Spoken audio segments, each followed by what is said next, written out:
السلام علیکم ورحمۃ اللہ وبرکاتہ۔ میری کوشچن ہے کہ اگر کسی انسان کو ہوا خارج ہونے کی شکایت ہے اور وہ نماز کی نیت میں ہے اور اس وقت اس کی ہوا خارج ہو رہی ہے، ایک سے زیادہ بار ہوا خارج ہو رہی ہے، حالانکہ اسے بو بھی نہیں آ رہی ہے اور آواز بھی نہیں آ رہی ہے، لیکن پھر بھی اسے یہ بات کا احساس ہے کہ اس کی ہوا خارج ہو رہی ہے، تو کیا اسے بار بار وضو کے ٹوٹنے پر مطلب ہوا خارج ہونے پر بار بار اسے وضو کرنا پڑے گا، اس کے بعد ہی نماز قائم کرنا پڑے گا، یا پھر اس بیماری کی وجہ سے وہ اس حالت میں ایک وضو سے ہی پوری نماز ادا کر سکتا ہے؟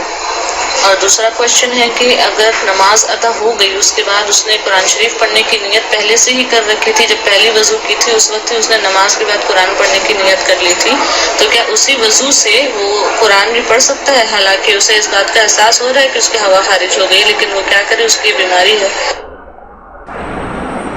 جی السلام علیکم ورحمۃ اللہ وبرکاتہ۔ دیکھیں، نمبر ایک یہ ہے کہ اگر بیماری ایسی ہے کہ انسان کو اتنا وقفہ درمیان میں نہیں ملتا ہے جس سے وہ نماز پڑھ سکے، اتنا وقفہ جو کہ 10-15 منٹ میں نماز پڑھنی ہوتی ہے، اتنا ٹائم پیریڈ درمیان میں نہیں ملتا ہے اور مسلسل اس کی ہوا جو ہے وہ خارج ہوتی رہتی ہے، تو ایسی صورت میں وہ ایک دفعہ وضو کر لے اور نماز شروع کر دے۔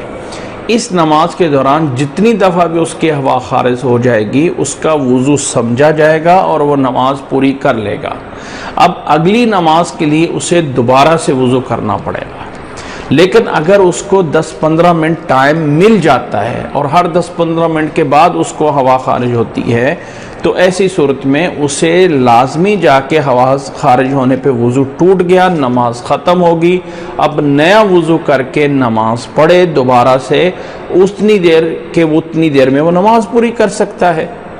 نماز میں اگر تو اتنا ٹائم نہیں ملتا ہے جس میں نماز قائم ہوتی ہے تو تب عذر ہے، اور اگر اتنا ٹائم درمیان میں ملتا ہے ایک ہوا سے دوسری ہوا کے خارج ہونے میں، تو اب ایسی صورت میں اسے جو ہے وضو کر کے ہی دوبارہ سے نماز پڑھنا ہوتی ہے۔ جی اگلا سوال۔ السلام علیکم ورحمۃ اللہ وبرکاتہ۔ میرا سوال یہ ہے کہ کیا قرآن شریف پڑھتے وقت وضو میں ہونا بہت ضروری ہے، یا اگر قرآن پڑھتے وقت وضو ٹوٹ جائے تو قرآن پڑھ سکتے ہیں یا نہیں؟ السلام علیکم۔ جی السلام علیکم ورحمۃ اللہ۔ سوال یہ ہے کہ قرآن پڑھتے وقت وضو کرنا لازم ہے؟ دیکھیں، یہ قرآن مجید کا ادب ہے، احترام ہے، زیادہ ثواب ہے کہ انسان قرآن مجید باوضو ہو کے پڑھے، پورے ادب اور احترام کے ساتھ پڑھے، انسان کو اس کے اوپر زیادہ اجر و ثواب ملے گا۔ ہاں، اب سوال یہ ہے کہ اگر اس کا پڑھتے پڑھتے وضو ٹوٹ گیا ہے، اب وہ کیا کرے؟ تو یاد رکھ لیں کہ اب بھی وہ قرآن پڑھ سکتا ہے، قرآن کو اٹھا کے بھی پڑھ سکتا ہے، بغیر وضو کے ہاتھ لگا ہوا ہے تو کوئی حرج نہیں ہے۔ اللہ کے نبی صلی اللہ علیہ وسلم سے کوئی ایسی صحیح روایات موجود نہیں ہیں کہ جس میں یہ منع کیا گیا ہو کہ انسان بغیر وضو کے قرآن مجید کو ہاتھ نہیں لگا سکتا یا بغیر وضو کے قرآن مجید پڑھ نہیں سکتا ہے۔ حضرت عائشہ رضی اللہ تعالیٰ عنہ فرماتی ہیں، کان یذکر اللہ علی کل احیانہ، اللہ کے نبی صلی اللہ علیہ وسلم اللہ تعالیٰ کا ہر حال میں ذکر کر لیتے تھے۔ اسی طرح یہاں یوٹیوب پہ کویشچن آنسر میں ایک ویڈیو موجود ہے کہ عورت اپنے مخصوص ایام میں قرآن مجید پڑھ سکتی ہے، نہیں پڑھ سکتی، ہاتھ لگا سکتی ہے، نہیں لگا سکتی، تو اس کو بھی دیکھا جا سکتا ہے۔ دیکھیں، بات یہ ہے کہ اس میں کوئی شک نہیں کہ ادب اور احترام ہے، ٹھیک ہے، ادب احترام ہے کہ انسان وَمَن يُعَظِّمْ شَعَائِرَ اللَّهِ فَإِنَّهَا مِن تَقْوَى الْقُلُوبِ، جو اللہ کے شعائر کی تعظیم کرتا ہے یہ انسان کے تقوی کا حصہ ہوتا ہے۔ لیکن سوال یہ ہے کہ کیا یہ اگر کسی نے وضو کے بغیر قرآن مجید کو ہاتھ لگا لیا تو یہ گناہ ہے؟ نہیں، ایسا نہیں ہے۔ قرآن مجید کی جس آیت کو اس حصے میں پیش کیا جاتا ہے سورۃ واقعہ کی، لا یمسہ الا المطہرون، وہاں سے یہ دلیل لینا کہ بغیر وضو کے قرآن مجید کو چھونا جائز نہیں ہے، ایسا نہیں ہے۔ اس آیت کے بارے میں تفاصیل میں نے اس ویڈیو میں بتائی ہوئی ہیں۔ قرآن مجید کی یہ آیت فرشتوں کے بارے میں ہے اور اس کتاب سے مراد لوح محفوظ ہے کہ اس لوح محفوظ کو پاکیزہ فرشتے ہی چھوتے ہیں۔ اس آیت کا صحیح ترجمہ یہ ہے۔ اللہ ہمیں سمجھنے کی توفیق عطا فرمائے۔ السلام علیکم رحمۃ اللہ وبرکاتہ۔ میرا سوال یہ ہے کہ فرض نماز میں بھی تھوڑا بہت کبھی سورے میں یا بسم اللہ کہنے میں کچھ آگے پیچھے ہوا یا بھول گئے تو سجدہ سہو کرنا ضروری ہے یا پوری نماز ہی پڑھنا ضروری؟ سجدہ سہو کریں گے تو چل جائے؟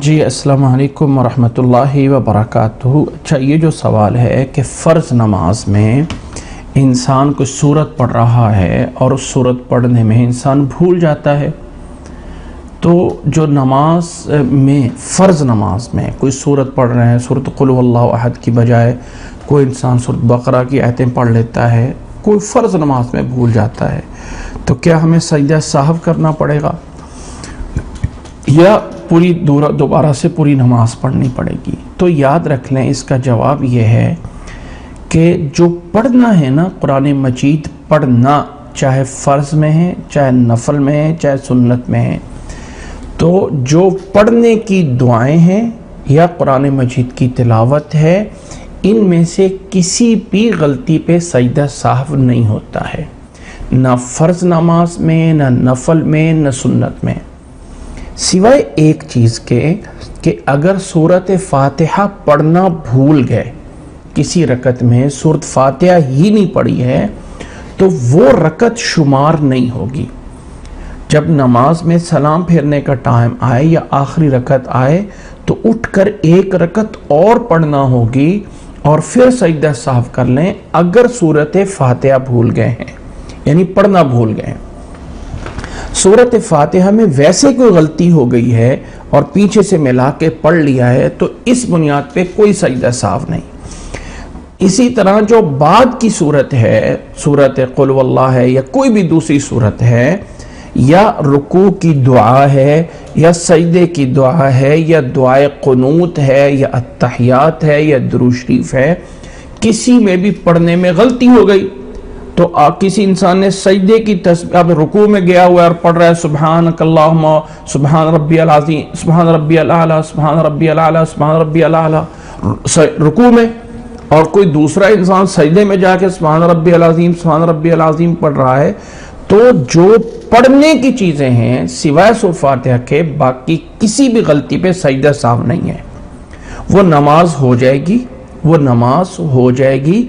بس اس نماز میں جو کمی ہے آپ اس کے لیے استغفار کریں، نفل اور پڑھیں، کثرت پڑھیں، تو ایسی نماز کو نہ ہی دہرانے کی ضرورت ہے اور نہ ہی ایسی نماز کے لیے سجدہ سہو ہوتا ہے۔ سجدہ سہو کسی بھی مثلا کوئی انسان التحیات پڑھنا بھول گیا ہے، ٹھیک ہے، تو وہ سجدہ سہو نہیں ہے۔ درود شریف پڑھنا بھول گیا، سجدہ سہو نہیں ہے، وہ پڑھنا ضروری ہے، ٹھیک ہے۔ آپ انسان یہ کہہ لے کہ اس پہ سجدہ سہو نہیں ہے۔ سجدہ سہو جو ہے وہ صرف اور صرف رکعات کی کمی بیشی پہ، کوئی رکعت زیادہ پڑھ لی، کوئی رکعت کم پڑھ لی، درمیان کا تشہد بھول گیا، اٹھنا تھا تو بیٹھ گئے، بیٹھنا تھا تو کھڑے ہو گئے، اس طرح کی چیزوں پہ سجدہ سہو جو ہے وہ لازم ہے۔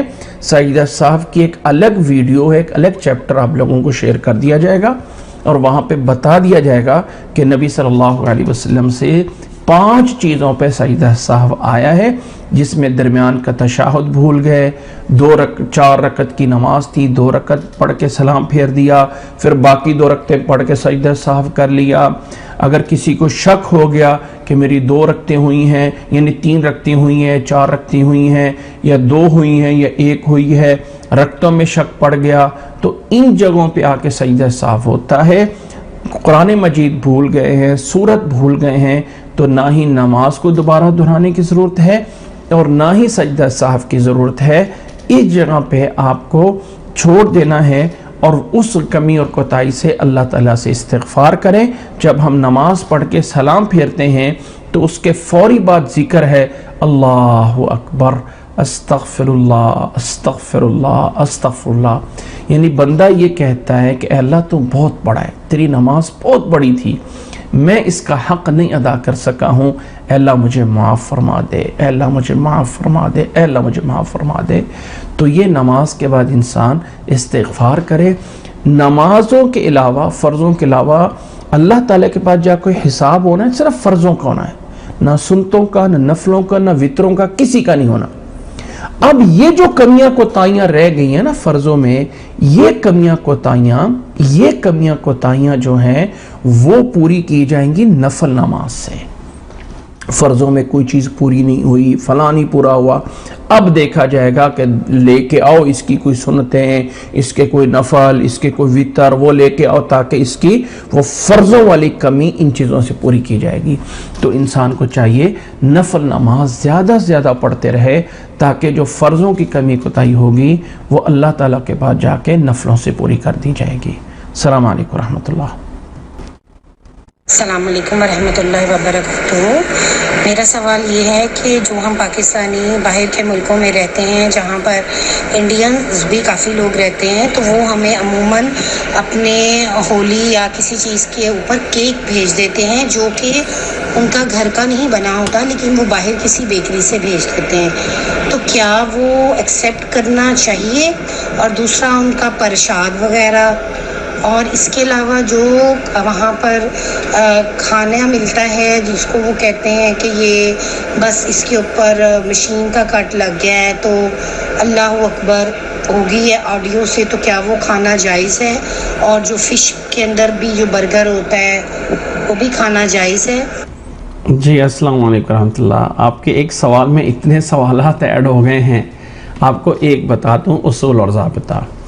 جہاں تک ہے غیر مسلموں کا، اگر ان کا مذہبی تہوار ہے، وہ پرشاد ہے، جیسے ہمارا صدقہ خیرات ہے ان کا کوئی اسی طرح ہے، تو جو مذہب کے ریلیٹڈ کوئی بھی ایونٹ ہے اس سے چیز لے کے کھانا جائز نہیں ہے، چاہے وہ چیز حلال ہے، چاہے وہ فروٹ ہے، چاہے وہ کیک ہے، چاہے بیکری کا ہے، جو بھی ہے، جو مذہب کا تہوار ہے وہ جائز نہیں ہے۔ ایک ہے کوئی اور خوشی ہے، گھر میں کوئی اور ہے، کسی طرح کی کوئی اور خوشی ہے، تو اس کی اگر وہ چیز حلال ہے تو کھا سکتے ہیں، اگر وہ چیز حلال نہیں تو بچا جائے، ٹھیک ہے۔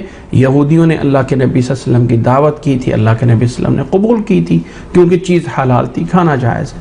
لیکن اگر کوئی مذہبی تہوار ہے، ان کا مذہب کے ریلیٹڈ ہے، اب ہولی ان کے مذہب کا ہے، ٹھیک ہے، پرشاد ان کے مذہب کا ہے، اس سلسلے میں ہے تو انسان کھل کے بتا دے کہ بھائی اخلاق کے ساتھ کھلے بتا دے کہ بھائی یہ اس طرح ہے، ہمارے ہاں یہ صحیح نہیں ہے، آپ ہمیں نہ بھیجا کریں۔ اگر آپ ایک اچھے انداز سے بتا دیں گے تو اگلی دفعہ بھی وہ آپ کا خیال رکھیں گے، تو انشاءاللہ تعالیٰ اس میں کوئی حرج نہیں ہے، اس طرح کر کے بتایا جائے، ٹھیک ہے۔ باقی رہا کہ مشین سے کٹا ہوا، دیکھیں جو فش وغیرہ ہے وہ تو جائز ہی ہے، اب برگر میں ہے نہیں ہے وہ آپ کو خود فیصلہ کرنا ہے۔ جہاں تک یہ مشین کا کٹا ہوا ہے، مشین کا کٹا ہوا نہیں ہے، دیکھیں جو ذبح کیا ہوا ہے ہاتھ سے وہ حلال ہے، جس پہ اللہ اکبر پڑا ہوا ہے۔ جو مشین سے کٹا ہوا ہے، چاہے آڈیو سے پڑا ہوا ہے یا اس طرح نہیں پڑا ہوا، یہ ہمارے ہاں جائز نہیں ہے۔ ہاں جو ذبح کیا ہوا ہے ہاتھ سے وہ جو ہے وہ جائز ہوتا ہے، اس کے علاوہ جو ہوتا ہے وہ جائز نہیں ہوتا ہے۔ اگر ذبح کرنے والا کوئی یہودی ہے، کوئی عیسائی ہے، تب بھی حلال ہے، لیکن ذبح کیا ہوا وہ ہاتھ سے بسم اللہ پڑھ کے ذبح کیا وہ حلال ہے، اس کے علاوہ جو ہے وہ حلال نہیں ہوتا ہے، واللہ عالم بالصواب۔ لیکن یہاں پہ میں آپ کو ایک اور بات بتاؤں، میں رہ رہا ہوں ایک دوسری کنٹری میں، آپ رہ رہے ہیں کسی دوسری کنٹری، اس طرح کے جو مسائل ہوتے ہیں نا، میں ہو سکتا ہے اس کلچر کو پوری طرح نہیں سمجھ سکتا ہوں، کچھ ایسی چیزیں ہوتی ہیں جو مقامی لوگ اس کو زیادہ سمجھتے ہوتے ہیں، تو اگر مزید اس طرح کی چیز ہے آپ اپنے اس متعلقہ کسی عالم سے پوچھیں جو ان چیزوں کو قریب سے سمجھتا ہو، تو واللہ عالم وہ زیادہ بہتر ہوتا ہے۔ السلام علیکم ورحمۃ اللہ۔ ہاں جی السلام علیکم ورحمۃ اللہ وبرکاتہ۔ میں ایک اور دعا کا پوچھنا بھول کہ وہ جو والدین کے لیے دعا ہے رب ارحمہما کما ربیانی صغیرا، کیا اس دعا کو بھی ہم اس درود شریف کے بعد نماز کے دوران سلام پھرنے سے پہلے شامل کر سکتے ہیں؟ مجھے بتائیے گا۔ جی السلام علیکم ورحمۃ اللہ۔ سوال یہ ہے کہ قرآن مجید میں جو والدین کے لیے دعا ہے یہ رب ارحمہما کما ربیانی صغیرہ، نماز میں درود شریف کے بعد سلام سے پہلے اس کو پڑھ سکتے ہیں؟ جی ہاں پڑھ سکتے ہیں۔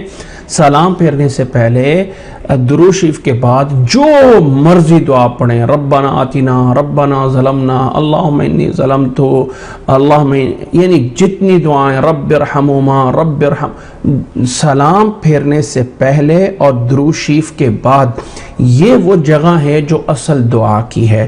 اب قرآنی دعائیں ہیں، کوئی حدیث کی دعائیں ہیں، آپ سب اس میں کر سکتے ہیں۔ قرآن کی دعائیں بس اپنی زبان میں نہیں کر سکتے ہیں، لیکن قرآن کی کوئی بھی دعا ہے آپ اس جگہ کر۔ ہاں سجدے کی حالت میں قرآن کی دعائیں نہیں جائز ہے، نبی صلی اللہ علیہ وسلم نے رکوع اور سجدے میں قرآن مجید پڑھنے سے منع فرمایا ہے، لیکن سجدے میں حدیث سے ثابت شدہ دعائیں پڑھ سکتے ہیں۔ لیکن تشہد میں سلام پھیرنے سے پہلے درود شریف پڑھ کے اس وقت جو دعائیں پڑھنا چاہیں جائز ہیں، رب ارحمہما کما ربیانی صغیرہ، یہ وہاں پہ پڑھ سکتے ہیں، جائز ہے۔ مزید میں آپ کو ایک اصول بتا دوں، یاد رکھ لیں، اس سلسلے میں آپ لوگوں کو ویڈیو ابھی شیئر کرنی ہے، میرے خیال آخر پہ پہنچنا ہے ابھی۔ سلام پھیرنے سے پہلے درود شریف پڑھنے کے بعد ایک دعا پڑھنا لازم ہے، اور وہ ہے اللہم انی اعوذ بک من عذاب القبر واعوذ بک من عذاب جہنم واعوذ بک من فتنۃ المحیا والممات واعوذ بک من فتنۃ المسیح الدجال۔ یہ چار چیزوں سے پناہ، قبر سے، جہنم سے، زندگی اور موت کے فتنے سے، دجال کے فتنے سے، یہ چار چیزوں سے پناہ مانگنا لازم ہے، ضروری ہے۔ یہ اللہ کے نبی صلی اللہ علیہ وسلم کا عمل بھی ہے اور اللہ کے نبی صلی اللہ علیہ وسلم نے حکم بھی دیا ہے، یہ ویڈیو میں بتا دیا جائے گا آپ لوگوں کو، اور اس کی حدیث کا حوالہ بھی دے دیا جائے گا۔ آخری تشہد میں، اچھا یہ آگے پیچھے بھی ہے، دجال پہلے ہے یا فتنۃ المحیا والممات بعد میں ہے، لیکن چار چیزیں اس میں ہیں، اللہم انی اعوذ بک من عذاب القبر واعوذ بک من عذاب جہنم واعوذ بک من فتنۃ المحیا والممات واعوذ بک من فتنۃ المسیح الدجال۔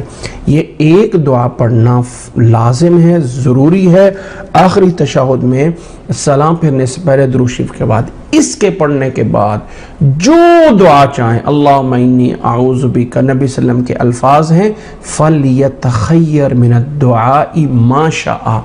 اب یہاں پہ جو آپ دعا کرنا چاہتے ہیں آپ کر سکتے ہیں، جو آپ دعا کرنا چاہتے ہیں آپ کر سکتے ہیں، یعنی اب آپ کو موقع ہے، اب آپ کے پاس جو ہے وہ جگہ ہے، آپ اس میں جو دعا کرنا چاہیں کر سکتے ہیں۔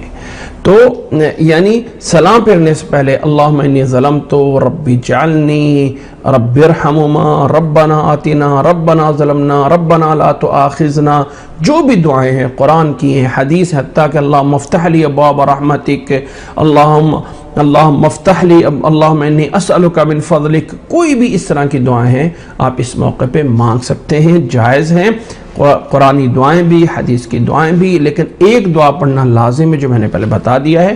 اس کی تفاصیل کا لیسن انشاءاللہ آپ کے پاس آ جائے گا۔ السلام علیکم ورحمۃ اللہ۔